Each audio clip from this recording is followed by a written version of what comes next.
आइए दोस्तों, जिंदगी के रंग खुशबू जी के संग के साथ के इस प्यारे से प्रोग्राम में आप सभी का बहुत बहुत स्वागत है।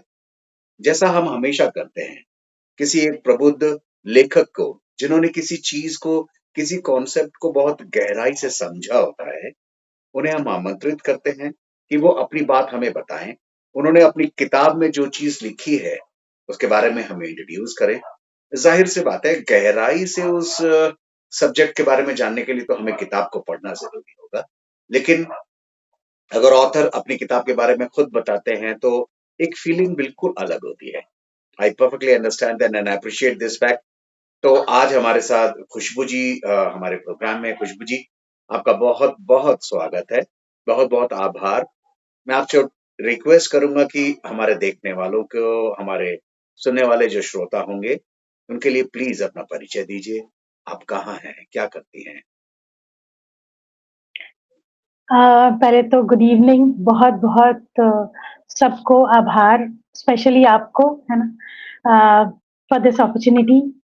अ, बातचीत करना तो हम लोगों को अच्छा लगता ही है ना? चाहे मैं फीमेल हूँ, चाहे मैं काउंसलर हूँ या ऑथर हूँ, हम लोगों को तो बात करना अच्छा लगता ही है। जी, बट उसका एक अच्छा प्लेटफ़ॉर्म देना, वो काफ़ी इम्पोर्टेंट है लाइफ में, है ना? जी। तो thank you for this opportunity first. और जहाँ तक मेरी बात करें, तो सच बताऊँ तो समुद्र में इतने इतनी ज़्यादा कैपेसिटी है कि मैं एक बूँद से ज़्यादा तो नहीं, लेकिन अगर स्टार्ट करूँ तो मेरा नाम खुशबू श्रीवास्तव है। अ, मैं इंजीनियर टर्न्ड साइकोलॉजिस्ट हूँ। It is my mid career. मैंने स्टार्ट किया था अपनी इंजीनियरिंग से।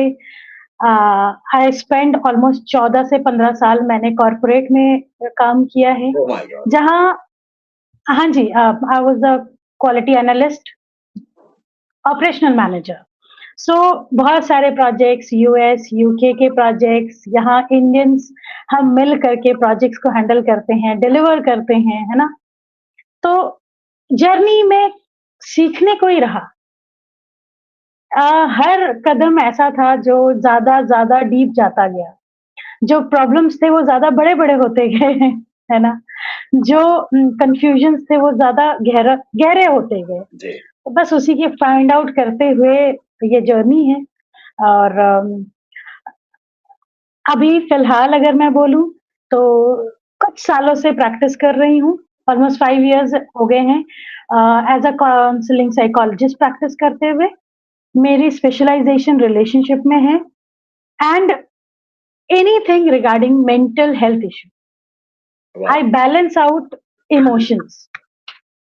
आई अमेज़िंग। पर्सनली फील कि हमारे अंदर जितना 70% वाटर है, 70% इमोशंस भी हैं और उनको बैलेंस रखना, वो जैसे चाँद की तरह घटता-घटता और बढ़ता-बढ़ता जाता है, तो उसमें बैलेंस बनाए रखना बहुत ज़रूरी होता है। तो I am a balancing coach, life balancing coach. ठीक, बहुत ये बढ़िया, बहुत मेरे लिए बढ़िया। बाकी दैट्स तो कृष्ण जाने। बहुत खूब। तो जी। दोस्तों, आपने सुना, जाना, ज़ाहिर-सी बात है, इस चीज़ को, इस सब्जेक्ट को हम लोग बहुत ऊपरी-ऊपरी तौर पर जानते हैं कि इमोशंस हमारे अंदर हैं और वो डिस्टर्बेंस भी बहुत ज़्यादा हो जाते हैं। और आजकल की दुनिया में तो ये कुछ ज़्यादा हो रहा है। उसके बहुत सारे कारण हो सकते हैं जो खुशबू जी हमें बताएँगी। ये उनका सब्जेक्ट है, तो हम बेहतर है अथॉरिटी से सुने तो ज़्यादा बेहतर रहेगा। ये बिल्कुल ठीक बात है। तो balancing out the emotions is the main thing. तो आज जिस बुक के बारे में हम बात करने जा रहे हैं, जिस टॉपिक के बारे में हम बात करने जा रहे हैं, वो रिलेशनशिप मैनेजमेंट पर ही है। अब सुनने को तो ये बड़ा आसान सा शब्द लगता है, रिलेशनशिप मैनेजमेंट। मैं, मेरा स्पाउस, मेरा भाई, मेरे मम्मी-पापा, मेरा बेटा, मेरी बेटी, मेरे चाचा-चाची, रिलेशन्स, एंड देन उसके आगे बढ़े तो मेरे फ्रेंड्स। हम इंसान सोशल एनिमल्स हैं, तो इसलिए हम लोग रिलेशनशिप में तो रहते ही हैं। लेकिन क्या, अपने मन में सोचिएगा, हमें बताने की कोई आवश्यकता नहीं है। यू आर द बेस्ट जज इन योरसेल्फ दोस्तों, कि क्या आप अपने रिलेशनशिप में बिल्कुल ठीक है। सो मैं सबसे पहली चीज़ जो जानना चाह रहा हूँ खुशबू जी से, रिलेशनशिप मैनेजमेंट का असली मतलब क्या है मैम?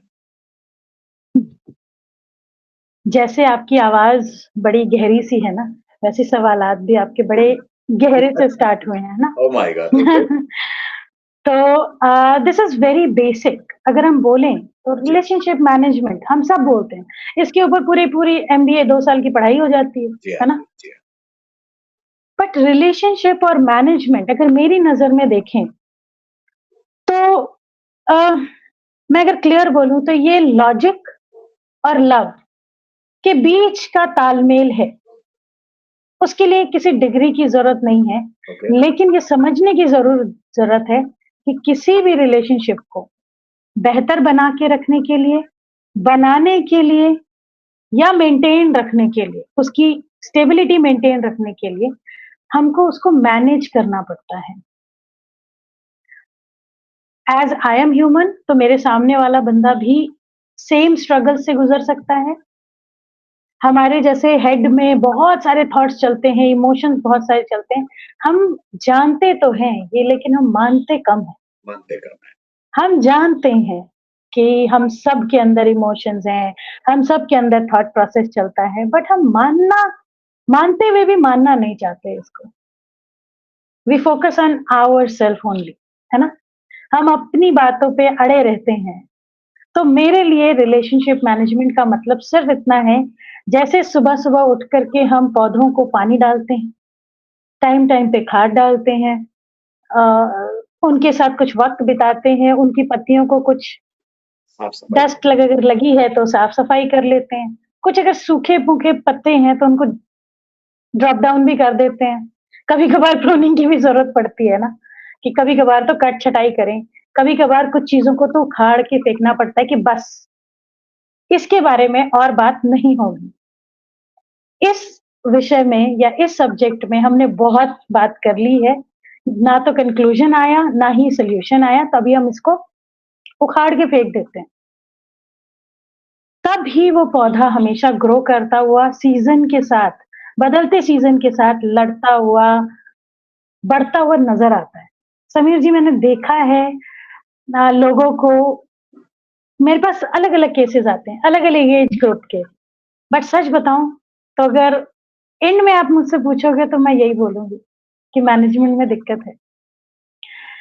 या तो कभी केवल पानी ही दिया जा रहा है, खाद के बारे में सोचा ही नहीं जा रहा, या फिर रेगुलरली कंसिस्टेंटली पानी नहीं दिया जा रहा है पौधे में।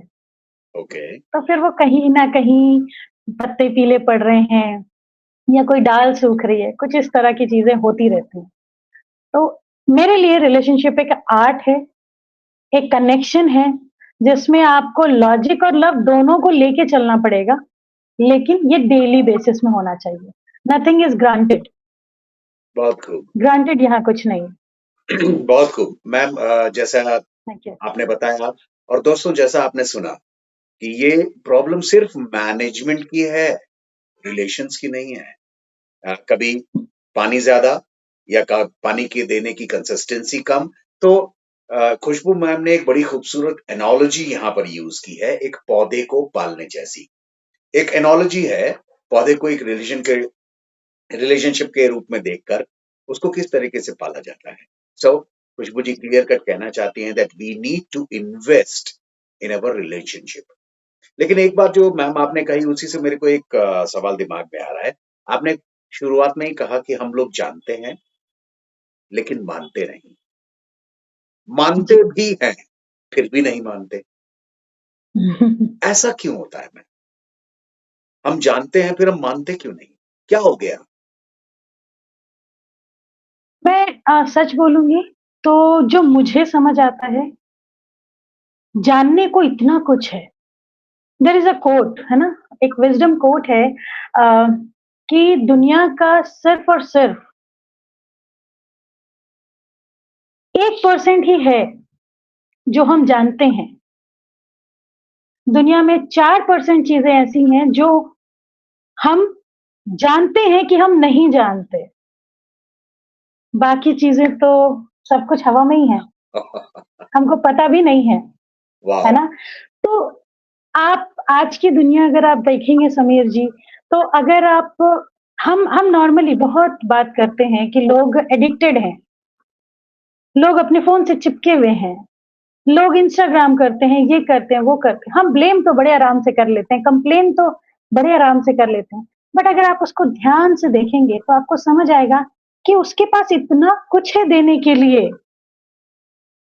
एक इंस्टाग्राम में अगर आप 1 घंटे स्क्रॉल करते हैं, डूम स्क्रॉलिंग, वो आपको क्या वैरायटी प्रोवाइड करता है।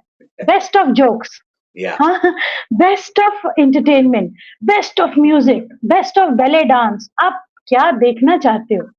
मैं तो ये सोचती हूँ कि हमारी ज़िंदगी उन राजा-महाराजाओं से भी कहीं बेहतर है। उनकी लाइफ में कहीं कोई कभी जाके कोई एक राजा होता था जिनकी लाइफ में मंजुलिका आती थी और फिर कुछ अच्छा डांस देख पाते थे वो बेचारे। हमारी तो मतलब राजाओं से भी बेहतरीन ज़िंदगी है। बिना युद्ध लड़े, या बिना वॉरियर बने, बिना किंगडम को चलाए, बिना सैक्रिफाइस किए, बिना फिजिकल वुंड के, है ना? तो हमारी लाइफ तो इतनी ब्लेस्ड है कि हमारे पास इतना कुछ है एंटरटेनमेंट के लिए, है ना? हर चीज़ के लिए सब कुछ। आप पढ़ने जाओ, तो दुनिया आपके आगे खुली है। हर चीज़ ही इतना ज़्यादा है कि एक्चुअली हम जानने और मानने के बीच में खो से गए हैं। हमको लगता है हम सब कुछ जान लें, तो हो जाएगा, वही हो जाएगा मानना। बट जानने और मानने के बीच में च और म का फ़र्क तो है ही हाँ, हाँ, है ना? बिल्कुल, आप जो जान रहे हो उसको आपको अपने ऊपर इम्प्लीमेंट करना पड़ता है, एब्सोल्युटली, है ना? एब्सोल्युटली। अगर हमने ए टू ज़ी सीखा है, तो उससे वर्ड्स तो बनाने ही पड़ेंगे, बिल्कुल ठीक है, है ना? वरना ए और ज़ी का इस्तेमाल कुछ खास लोग कर नहीं पा रहे हैं, एब्सोल्युटली, है ना? बहुत बढ़िया। तो फिर ये मेरे हिसाब से यही है कि हम जानने की दौड़ में हैं और शायद खो गए हैं उसको मानने के लिए। मानना भूल गए हैं। हम जान हम बिल्कुल मानना भूल गए हैं। तो ठीक है मैम, उसके लिए टाइम कम पड़ जा रहा है। कम पड़ जाता है। दोस्तों इस बात पे बिल्कुल, फ़ोकस करने की बहुत ज़्यादा ज़रूरत है कि ठीक है, जानना जितना हमको हमारा फ़ोन या चारों तरफ की जानकारियाँ हमको दे रही हैं और हम जानते जा रहे हैं, बिल्कुल ठीक है। लेकिन जैसा कि बड़े बूढ़े भी कह गए हैं कि किसी भी ज्ञान को गुनना ज़्यादा ज़रूरी होता है कि ज्ञान ले लेना अलग बात हो गई, उसको गुनिए भी तो, मतलब उसको समझिए। तो मानने की बिल्कुल। शुरुआत कर लीजिए, बेहतर यही होगा। जितने भी समझदार लोग हैं, ऑथर्स हैं, लेखक हैं, लेखिकाएँ हैं, खुशबू मैम जैसे, तो वो लगातार ये बता रहे हैं क्योंकि उन्होंने इस चीज़ को एक्सपीरियंस किया है। चलिए मैम, बिल्कुल, रिलेशनशिप के बारे में हम बात कर रहे हैं। तो जी। किसी भी तरीके के रिलेशनशिप को अब देखिए, हम लोग कैटेगराइज़ करना थोड़ा डिफ़िकल्ट होगा। ऐसी हम लोग हुँ, कौन-कौन सी आदतें डालें अपने अंदर? किसी दूसरे को तो मैनेज करना फिर वही डिफ़िकल्ट हो जाएगा। अपने जी। अंदर कौन-कौन सी ऐसी आदतें डालें जिससे हमारे रिलेशनशिप मजबूत रहें? हुँ, हुँ। देखिए सवाल सुनने में बड़ा सिंपल लग रहा है, तो मैं जवाब भी सिंपल तरीके से ही दूँगी, प्लीज़, हाँ? Please do. रिलेशनशिप को चाहे वो कोई भी हो, अगर हम जैसे मैं मैनेज करती हूँ, मैं उसको टाइम से जोड़ देती हूँ। मैं ओके, उसको टाइम से जोड़ लेती हूँ कि अगर आज मैं 40 की होने वाली हूँ, चलो ऊपर वाले की दुआ रही तो और 50-100 साल, बट उसके बाद आई हैव टू लीव। उस एक टाइम फ्रेम में मैं जो रिश्ते बनाऊँगी, उसका इम्पैक्ट लॉन्ग लास्टिंग होगा। उसका ल जो इम्पैक्ट होना चाहिए, अगर मैं किसी की वाइफ हूँ, तो उसको ये फ़ील होना चाहिए कि I am safe with this partner, alright, yes, I am open with this partner. अगर मैं मेरा बेटा है, 7 साल का है, बट उसको ये फ़ील होना चाहिए कि मेरी माँ के रोल में अच्छी थी। माँ के नाम पे जो भी इमोशंस आते थे, she was available there. Right, उसी तरीके से मेरे पड़ोस वाले, उनको फ़ील होना चाहिए कि बाजू में भले ऑथर रहती है या कोई काउंसलिंग साइकोलॉजिस्ट रहती है, but she is available, she is there, है ना? रिलेशनशिप मेरे लिए बस सिंपली यही है, क्या कॉशन हम रख सकते हैं? फर्स्ट थिंग आप इस चीज़ का ध्यान रखें कि रिलेशनशिप्स में ऊपर-नीचे सब जगह होती है। The more you will spend time, the more problems you will figure out.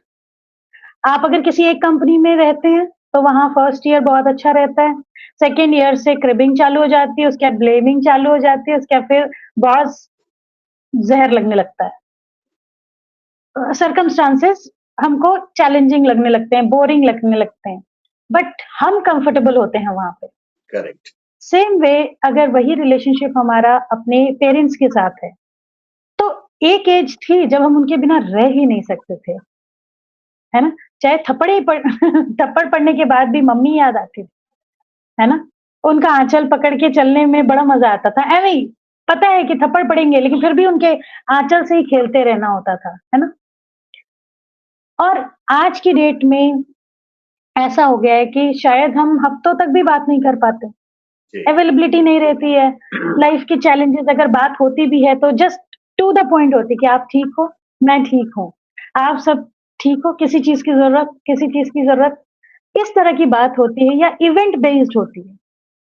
तो लाइफ तो हर बंदे के साथ ऐसी है, it is not about only spouse, it is not about child, it is with everybody. जब हमारी नई नई दोस्ती होती है किसी से, हमको घंटों बिताना अच्छा लगता है, बट वही उसके बाद लगता है कि चलो इससे ना भी मिले तो चलेगा महीने भर, है ना? तो हर जगह ये डेवलपमेंट्स होंगी, ये फेजेस हैं। आपकी लाइफ में, आपके हर रिलेशनशिप में इस तरह के फेजेस आएंगे। तो सबसे पहले तो उसको एक्सेप्ट कर लें, है ना? ओके। शादी के 10 साल बाद आपकी शादी के फर्स्ट ईयर वाली फीलिंग नहीं होगी। आप जो छोटे से बच्चे को फर्स्ट डे गोद में लेते हैं, वो वाली जो फीलिंग थी, वो 3 साल का बच्चा जो सोफे से यहाँ से जंप लगा रहा है, वहाँ को कूद रहा है, वो सेम फीलिंग नहीं। नहीं होगी, है ना? तो हम वही है, हम हर चीज़ को परफेक्ट करने पे तुले हैं। हम हर चीज़ को कुछ खूबसूरत रूप देने को तैयार हैं। बट खूबसूरत होता क्या है? अब वो बड़े-बूढ़े समझदार लोग बोल गए हैं कि खूबसूरती तो आपकी आँखों में है। करेक्ट। यूनिवर्स ने, मदर अर्थ ने तो खूबसूरती सोच के तो कैक्टस को नहीं बनाया होगा, हाँ, क्या बात है। बट एवरीथिंग इज़, है ना? तो आई जस्ट फील कि रिलेशनशिप में ना लोग बहुत ज़्यादा देने को तैयार हैं, बहुत कुछ करने को तैयार हैं, बट वहाँ अवेलेबल नहीं है, ओके। अपनाने को तैयार नहीं है। मेरे हस्बैंड ने में और मुझ में घंटों बातें हुआ करती थी, घंटों, और आज मैं उसको मिस करती हूँ। और वही मैं उसको मिस करने की जगह मैं दुखी होती हूँ। दुखी होने के बाद मैं एक्सपेक्ट करती हूँ कि वो सेम करें, और सेम करने के चलते क्योंकि वो नहीं कर पाते because of the job role, because of kid, because of other responsibilities, है ना? तो मैं डिसअपॉइंट भी हो जाती हूँ। डिसअपॉइंट होने के बाद मुझे कुछ बुरा-बुरा सा फ़ील भी होता है, जैसे कि मेरी लाइफ़ से कुछ चला गया। बट सच तो ये है, चला तो कुछ भी नहीं गया, सब ऐड ऑन होता जा रहा हुँ, हुँ, हुँ, हुँ। है ना? जैसे वो गंगोत्री से गंगा निकलती है, बट वाराणसी में आने के बाद फैल बढ़ी जाती है, बट उसकी रफ्तार धीमी हो जाती है। तो हम वो फेजेस को ना एक्चुअली अपना नहीं पाते। करेक्ट। रिलेशनशिप तो कहीं भी खराब नहीं है। राइट। मुझे ऐसा लगता है पर्सनली कि रिलेशनशिप में सिर्फ फेजेस बदलते रहते हैं। उस हिसाब से आपको सिचुएशन के हिसाब से हर चीज क्यूमुलेटिव आपको देखना पड़ता है। तो आप जो कर सकते हैं वो ये कि आप जहाँ हैं वहाँ आप रुकें और संभलें, सामने वाले को भी उतना ही स्पेस दें जितना आपकी रिक्वायरमेंट है। तो मैम यहाँ अगर पर मैं चाहती हूँ। मेरे दिमाग में जो जी, एक जी, बात जी, बिल्कुल। मेरे दिमाग में जो एक बात आ जी। रही है कि आपकी ये बातें से तो मुझे 3 शब्द दिमाग में आ रहे हैं।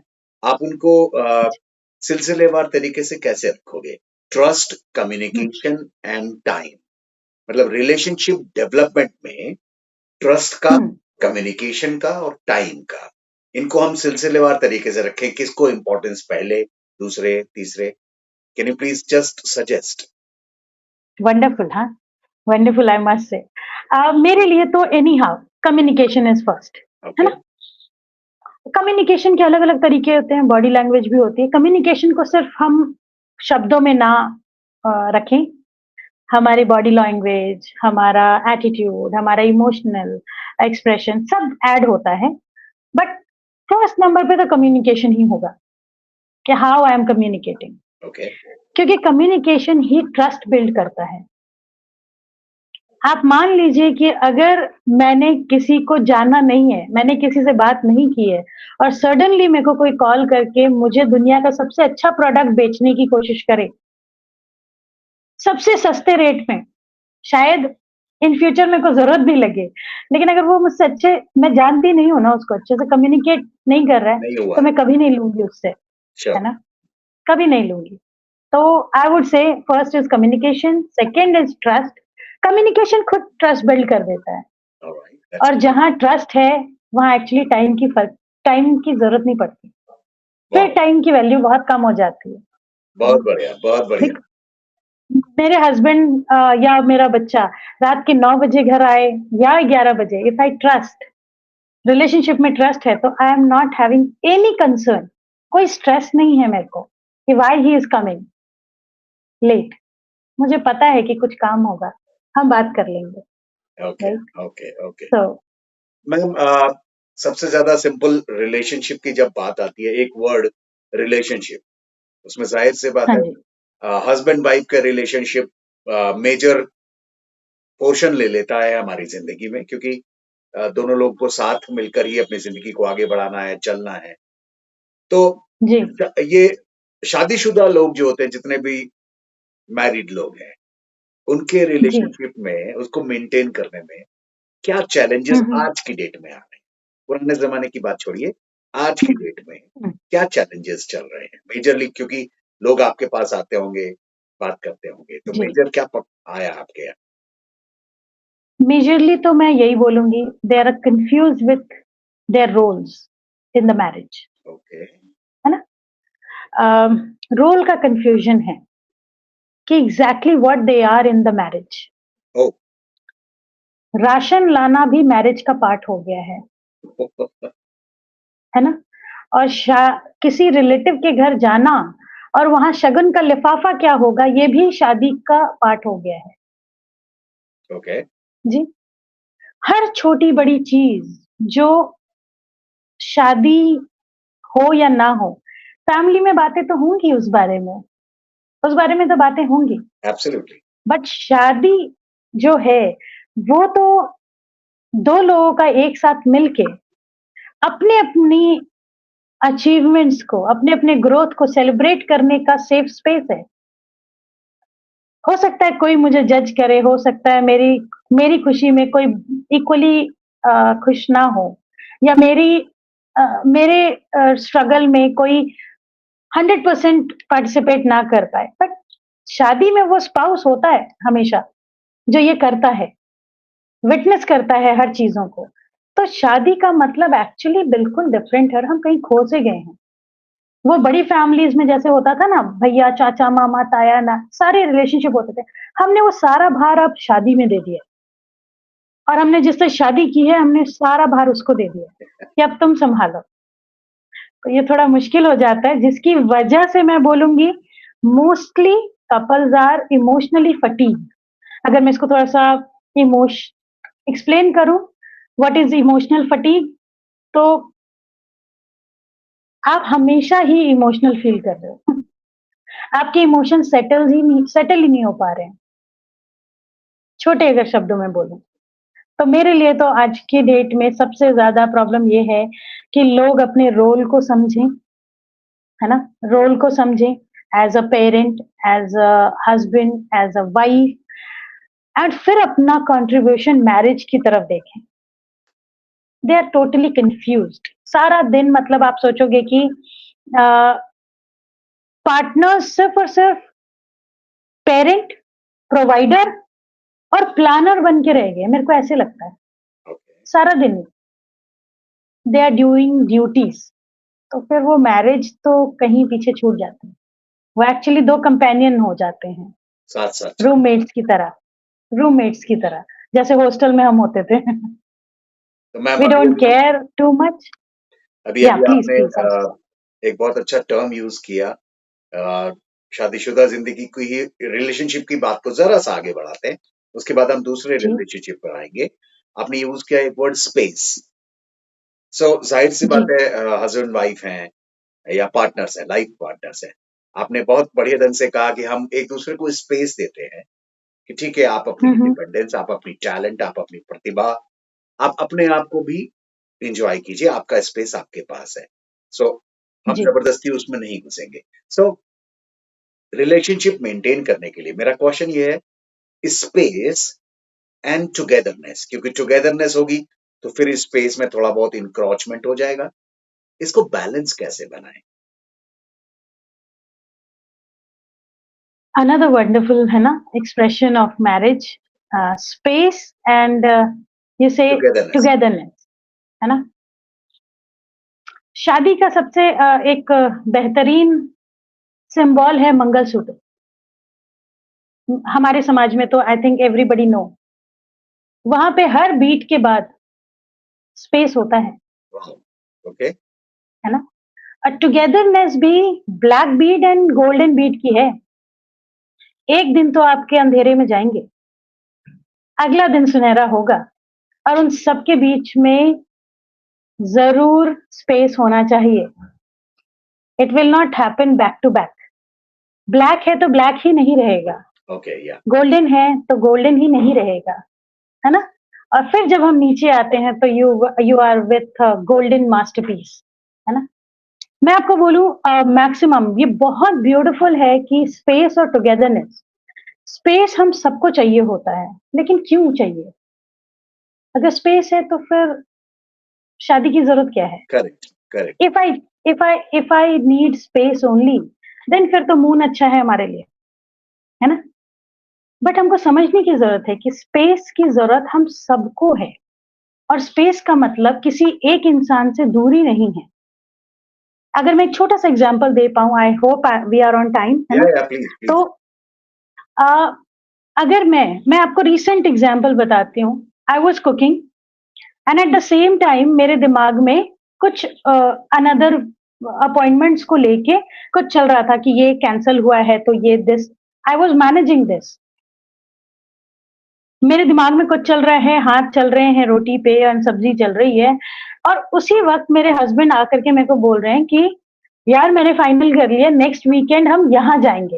ही is too happy, he is too excited कि हम नेक्स्ट वीकेंड हम कहाँ जाएंगे घूमने के लिए, मैं तुमको बताता हूँ।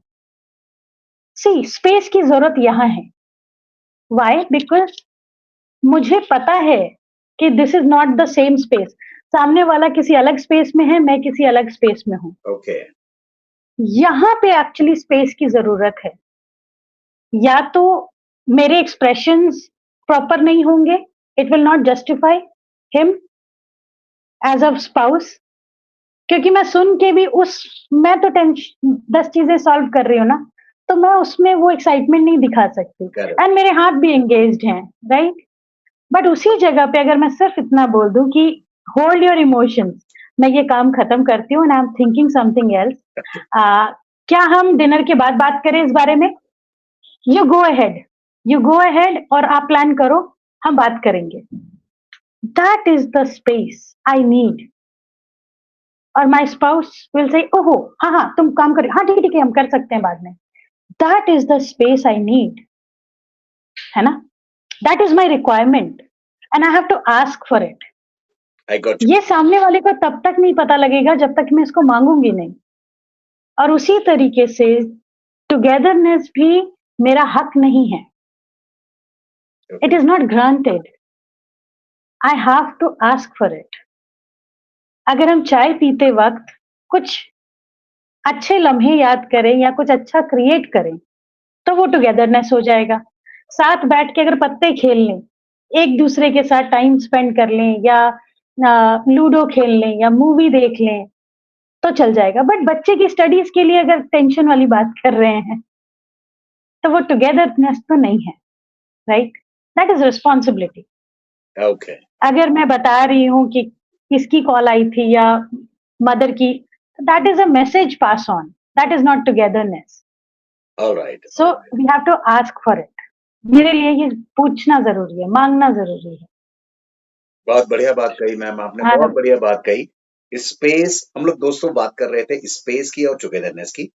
तो खुशबू मैम ने बताया कि इंडिविजुअल दोनों पार्टनर्स में से स्पेस भी मांगना और टुगेदरनेस भी मांगना कोई बुराई नहीं है, ज़रूरी है।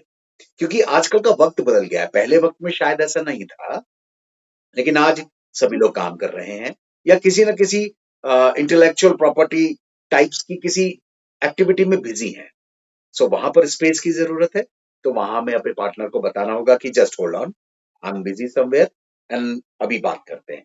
और उसके बाद टुगेदरनेस कि सुनो, जैसे आप जब कह रहे थे तो मुझे ख़्याल आ रहा था कि मेरे घर में हम लोग जब लंच करते हैं या ब्रेकफ़ास्ट करते हैं या डिनर करते हैं, so we make it a point and make it a point मतलब हम आपस में एक-दूसरे को कहते हैं कि या तो डाइनिंग टेबल पर आ जाओ या पर जहाँ पर भी हम नीचे ज़मीन पर दरी बिछा के वहाँ बैठते हैं। जो भी कुछ खाना है, खाना तो साथ में ही होगा। अपने-अपने पीसी के सामने नहीं, अपने-अपने कमरे में नहीं। अपने मोबाइल करेक्ट, छोड़ के आइए और यहाँ पर बैठिए और हम लोग तीनों लोग साथ में खाएँगे। Togetherness, perfect, family perfect time. Example. तो ये चीज़ हम जी, डिमांड करते हैं एक-दूसरे से। सो दैट इज़ द जी। Important thing which you have just mentioned. बहुत खूबसूरत बात है मैम। थोड़ा-सा आगे बढ़ते हैं और हुँ, पूछते हैं कि ठीक है, आज का ज़माना है, डिजिटलाइज़्ड हो चुका है। अभी भी देखिए ना, हम जी, लोग डिजिटलाइज़ेशन का इस्तेमाल करते हुए बातचीत कर रहे जी। हैं। इस डिजिटलाइज़ेशन का रिश्तों पर क्या फ़र्क पड़ गया है? सोशल मीडिया, हम आपसे दूर से ऐसे बात कर लें, हुँ, मम्मी से, "मम्मी नमस्ते, कैसी हैं आप?" और पर्सनल जाके मिलना। इन दोनों चीज़ों का जी। क्या फ़र्क हमारे ऊपर पड़ रहा है, जो हमें शायद पता नहीं चल रहा, हमें मालूम नहीं पड़ रहा है। वो क्या हो रहा है मैम? आप प्लीज़ थोड़ा-सा डिस्क्राइब करो उसे। सी अगर मैं एक लाइन में बताऊँ, तो फल-फूल लगे हुए पौधे में नीचे से कुछ कमज़ोरी सी आ रही है, जड़ से डिस्कनेक्ट हो रहे हैं हम। ओके, दैट्स हम नाइस। फैल तो बहुत रहे हैं, है ना? हम फैल बहुत रहे हैं, कैपेसिटी भी बहुत है, but at the same time अंदर से बड़े वीक फील करते हैं क्योंकि जड़ से डिस्कनेक्टेड है ना। टेक्नोलॉजी एक्चुअली तो मैन मेड है। This is not natural thing, it is man made to make our life easy. But easy के चक्कर में शायद हम बहुत सारी ऐसी चीज़ें कर रहे हैं जो हमारी नीड है ना? जैसे पौधे को अगर हम मोबाइल दे के बोलें कि सुनो इसमें किसान ऐप डाउनलोड कर दिया है, इसमें सारी चीज़ें हैं, तुम वीडियो देख लो और स्वस्थ हो जाओ, है ना? बड़े हो जाओ बिल्कुल मतलब और एकदम टॉप नॉच की हार्वेस्टिंग आनी चाहिए, है ना? इसी एक फसल से हमारा वाला न्यारा हो जाना चाहिए, तो ऐसा नहीं होगा, है ना?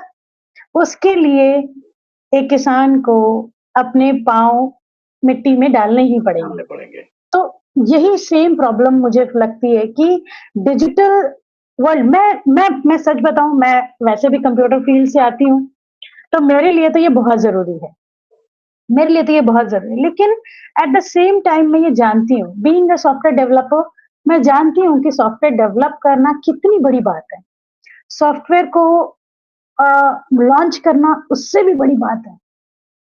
बट सॉफ्टवेयर को जानने और नहीं जानने के इस पूरे सर्कल में मैं वो प्रेडिटर्स को भी जानती हूँ, मैं वो हैकर्स को भी जानती हूँ।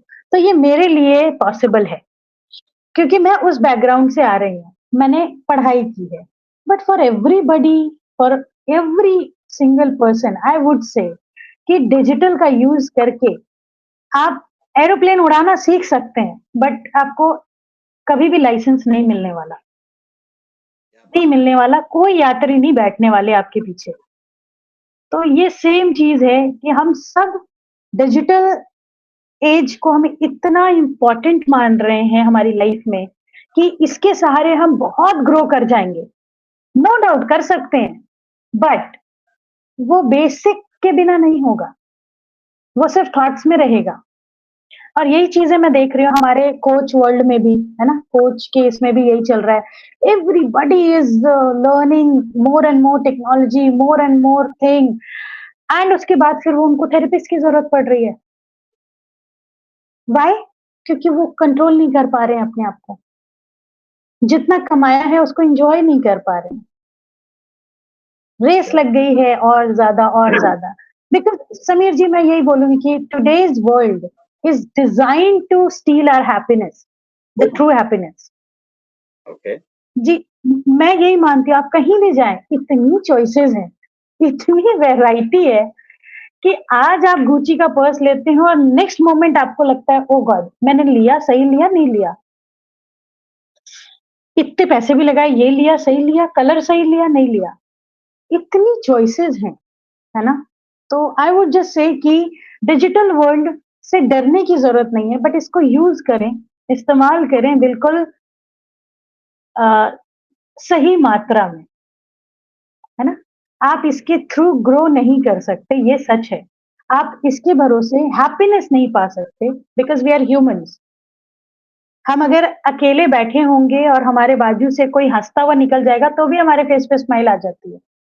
हम इतने नेचुरली हैप्पी बीइंग हैं, हम इतने नेचुरली हैं। हम अगर ख़्यालों में कुछ सोच लें पुरानी बात, तो हम खुश हो जाते हैं। हम इतने नेचुरली हैप्पी बीइंग हैं।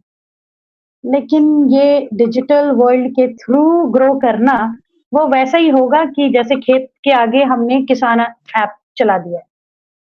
तो मेरे लिए तो यही है। बहुत बढ़िया, बाकी आप बहुत बढ़िया। हाँ। I am sorry. पीछे मैम आपने एक वर्ड यूज़ किया था, तो I was just thinking on that term. आपने बोला था हुँ, हुँ। Emotional fatigue. जी, बहुत ही प्यारा टर्म यूज़ किया था आपने, इमोशनल फटीग, व्हिच इज़ जी। A very new term for me. हाँ, एक टर्म हुँ, हुँ। ज़रूर मैं अपने परिवार में यूज़ करता रहा, जो अभी-अभी आपने बात कही कि इतने सारी चॉइसेस हो गई हैं, कि हमने जो भी जी, डिसीज़न लिया, वो सही है या नहीं, हम कन्फ्यूज़ हो जाते हैं। जी। तो जो टर्म मैं अपने परिवार में यूज़ करता रहता हूँ, वो है डिसीज़न फटीग।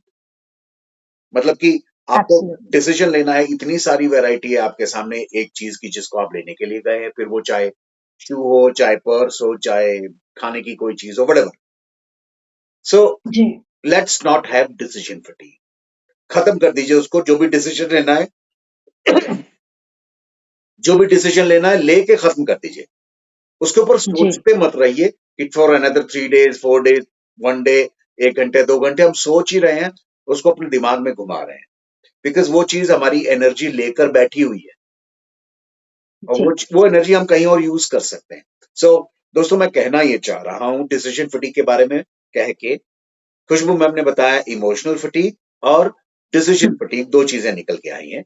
तो डिजिटलाइज़्ड जी, वर्ल्ड, आज की दुनिया हमें ऑप्शंस इतने ज़्यादा दे रही है कि हम चूज़ करने में ही थक जा रहे हैं। तो जी, उससे थोड़ा-सा हम जी। लोग बच जाएँ। अच्छा, मैम अब हम लोग बात करते हैं आपकी बुक की। So I would request you to please show us your book, what it's name? So ये it's first school is home, first school is home. Why it matters. Yes. Okay, okay, that's so nice. So ये book ma'am किस what is the topic? What is the content? क्या है इसका concept?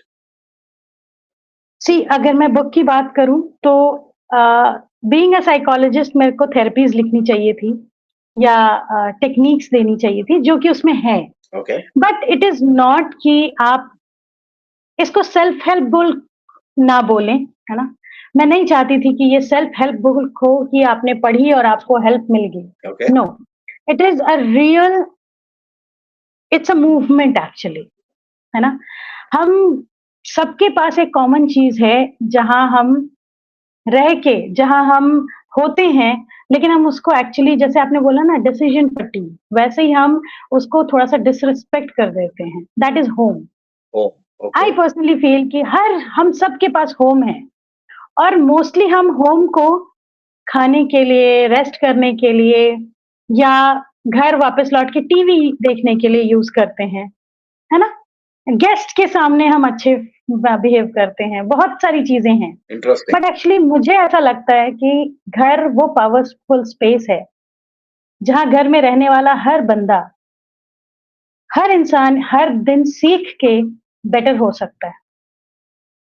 एक दादी माँ पैदाइशी दादी माँ नहीं थी, तो उनको सीखना पड़ेगा, सीखना पड़ेगा।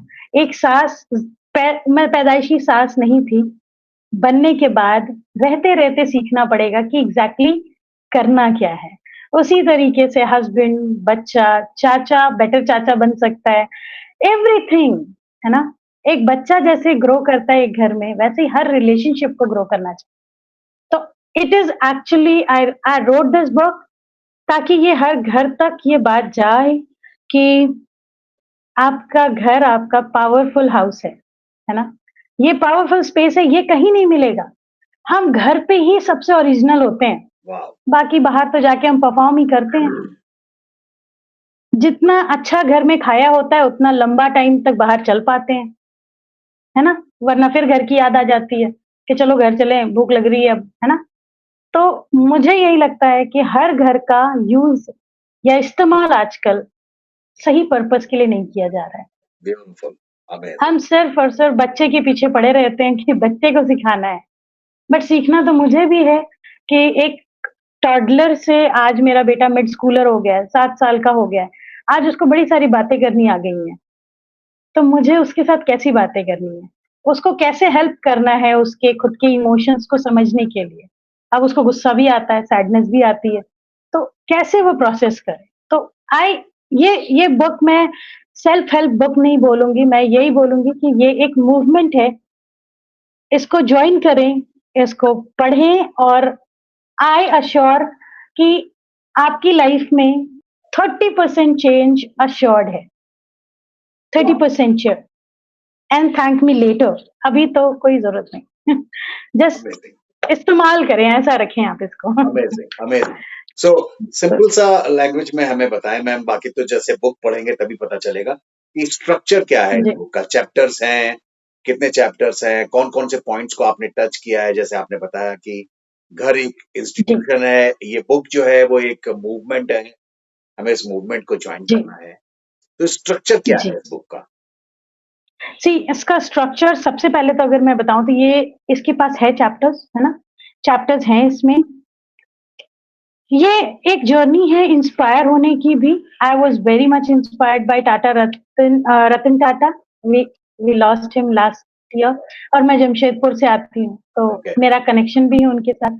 I always seen him as a father figure. तो बहुत बचपन में उनसे मिली थी बट टाटा नगर की हूँ तो वो इंस्पिरेशन रहती ही है। सो अगर मैं इस बुक में बोलूँ तो इसमें हर एज ग्रुप के लिए अगर आप पेरेंट हैं, पेरेंट टू बी हैं, want to be a parent हैं, गोइंग फॉर अ रिलेशनशिप है या just enter into a relationship है, तो आपका रोल कोई भी इंसान 24 घंटे नहीं दे सकता दूसरों को। बट वो जो कुछ पल होते हैं जो हम दूसरों के साथ शेयर करते हैं, how to use it the best possible way. छोटे-छोटे टूल्स, छोटे-छोटे टूल्स हैं जिसको बहुत ईज़िली आपको कुछ बड़ा सेटअप करने की ज़रूरत नहीं है। जो आपके पास है आपको बस उसको ही यूज़ करना है, इस्तेमाल करना है। ओके। तो चैप्टर्स हैं, हर एज ग्रुप के लिए है, हर रिलेशनशिप के लिए है। Even this is for all kind of relation like अगर आपकी प्रोफेशनल रिलेशनशिप में भी अगर आपके गैप है या कुछ प्रॉब्लम्स आ गई हैं या चैलेंजेस आ रहे हैं ऑफिस में, ऑफिस कलीग्स के साथ, then also this can help you. मैंने ऑलराइट, अश्योर किया है 30% चेंज इन योर लाइफ। आज आप जिस स्टेज में हैं, आप उससे 30% अहेड होंगे and not I I I don't want to leave. Last में इसमें बहुत सारे ऐसे मिथ्स हैं, जो हमारे आस-पास हमको घेरे रखती हैं। दिख हमारी आँखों के आगे ऐसे अंधेरा छाया होता है कि चाह के भी हम आगे नहीं देख पाते। तो उन मिथ्स को ब्रेक करना ज़रूरी होता है ताकि फैक्ट्स सामने आ सकें। तो यहाँ फैक्ट्स भी हैं, मिथ्स भी ब्रेक होंगी, तो it is a wholesome book amazing, I would that's say. That's really amazing. दोस्तों जी, हम लोग बात कर रहे थे खुशबू मैम से जिन्होंने हमें बताया रिलेशनशिप मैनेजमेंट के बारे में। कुछ 2-3 चीज़ें बहुत-बहुत इम्पोर्टेंट निकल के आ रही हैं इस पूरी बातचीत से। ट्रस्ट, कम्युनिकेशन जैसे मैम ने बताया कि कम्युनिकेशन वो नंबर 1 पे रखेंगी, कि अगर हम कम्युनिकेशन करेंगे तभी प्रॉब्लम्स सामने आएँगी और शायद हम तब उनको रिज़ॉल्व करेंगे। दूसरी बात खुशबू मैम ने बोला स्पेस के बारे में, कि ठीक है we need to ask for the space. Togetherness के बारे में we need to ask for the togetherness. और रिलेशनशिप में जाहिर सी बात है ये डिजिटलाइज्ड दुनिया में एप्लीकेशन देने से काम नहीं चलेगा कि पौधा अपने आप से एप्लीकेशन देखकर बड़ा हो जाए। वी नीड टू जी, invest ourselves into the relationship जी, और बहुत सारी जी, जानकारी इकट्ठी ना करके मानना शुरू करें तो बेहतर होगा। इसके बाद खुशबू जी बिल्कुल, ने बहुत प्यारे ढंग से इमोशनल फिटीग के बारे में बात करी। सो लेट्स नॉट गेट फिटीग्ड, थके नहीं जी, इमोशनल से, क्योंकि अगर हम अपने आप का ख्याल रख लेंगे, थकेंगे नहीं, तो फिर हम अपने पार्टनर का भी ख्याल रख लेंगे। उसके बाद खुशबू मैम ने जी, अपनी बुक के बारे में हमें बताया, घर, जो जी, कि अपने आप में एक बहुत पावरफुल इंस्टीट्यूशन होता है। घर को ग्रांटेड ना लें कि जाके हमें सिर्फ रिलैक्स जी, करना है, नहाना-धोना है, टीवी देखना है, नहीं। घर हमें बहुत कुछ देता है। सो घर को एक दूसरी डेफिनेशन खुशबू जी ने आज दी, अपने बुक के बारे जी, में बताया, कितनी ही तरीके के रिलेशनशिप्स को हैंडल करने का सजेशन खुशबू जी ने उस बुक में दिया है। बहुत सारे मिथ्स के जी, बारे में, बहुत सारे गलतफहमियों के बारे में भी खुशबू जी ने अपनी बुक में लिखा है। The book is available on Amazon. बाकी बस खुशबू जी, जी चलते-चलते मैं आपसे रिक्वेस्ट करूँगा एक बार फिर से हमारे सुनने जी। वालों को, हमारे देखने वालों को एक अल्टीमेट एक एक संदेश दीजिए, उनको कुछ कहिए सो दैट इस पूरे प्रोग्राम से हम कुछ सचमुच घर ले जा सकें। I mean there should be a take home. Take away में टेक मैं अवे। सिर्फ़ और सिर्फ़ इतना ही बोलूँगी कि माय मोट्टो इज़ मेरे लिए अ, होम घर है ना? घर जहाँ मैं रहती हूँ, जहाँ मेरे बहुत सारे इमोशंस रहते हैं, जहाँ मेरे बहुत सारे शेड्स रहते हैं। हाँ, मेरे को गुस्सा भी आता है। हाँ, मैं इरिटेट भी होती हूँ। हाँ, मैं कई बार बिना कुछ जाने समझे करती हूँ। मेरे साथ वो ऑटोमैटिकली होता है। जैसे हमने स्टार्ट में बात की थी कि चाँद जैसे घटता-बढ़ता रहता है, वैसे ही हमारे इमोशंस भी घटते-बढ़ते रहते हैं। तो आपके जो भी रिलेशनशिप हों, आप खुद के साथ जितना अच्छा रिलेशनशिप रखेंगे, आप खुद को जितना अच्छा समझ पाएँगे कि अगर ये मेरे साथ हो सकता है, मेरे इमोशंस में दिन और रात में फ़र्क है, मेरे मूड स्विंग्स होते हैं, ये अगर मेरे साथ हो सकता है तो सामने वाले के साथ भी हो सकता है। मेरे बॉस के साथ भी हो सकता है। हाँ, मेरे इन-लॉज़ के साथ भी हो सकता है। हाँ, मेरी सिस्टर इन लॉ या ब्रदर इन लॉ के साथ भी हो सकता है। हाँ, मेरे टीचर के साथ भी इवन हो सकता है। मेरे प्रोफ़ेसर के साथ भी हो सकता है। आप बस इस चीज़ को मान लें कि जो चीज़ें आपके साथ हो सकती हैं, हम हर ह्यूमन के अंदर वो चीज़ें हैं। It is a phase. वो फ़ेज़ पास होने दीजिए और फिर बात कीजिए। तो फिर वो बंदा आपको बिल्कुल नॉर्मल लगेगा, सारी चीज़ें सही लगेगी। जिस भी वक़्त आपको लगे कि सामने ऐसे कोई इमोशंस आ रहे हैं, रिलेशनशिप में कोई हार्डशिप आ रही है, तो उसको थोड़ा वक़्त दें बस। वो फ़ेज़ पास हो जाने दें। डिले योर रिस्पॉन्स मैं यही बोलूँगी, delay your response is my last go to take away. आप जो भी बोलना चाहते हैं, जो भी फ़ील करना चाहते हैं, उसको थोड़ा वक़्त दीजिए। ठहरे हुए पानी में सारी गंदगी वैसे ही नीचे बैठ जाती है। बस थोड़ा वक़्त देना है, अमेजिंग। सारी चीज़ें ठीक है। ब्यूटीफुल। दोस्तों मैम कह रही हैं let's not react, let's be responsible. Responsible का मतलब जी, होता है कि हम रुकें, वेट करें और उसके जी, बाद रिस्पॉन्ड करें। रिएक्शन और जी, रिस्पॉन्स में यही फ़र्क होता है बस। तो थैंक यू जी, so much ma'am, thank you so much Khushboo ji. बहुत-बहुत आभार कि आप हमारे प्रोग्राम में आए, आपकी बुक के बारे में जाना और रिलेशनशिप मैनेजमेंट के बारे में बहुत इम्पोर्टेंट जी। बातें हम सबने सुनी। Thank you so much. Thank you so much for this.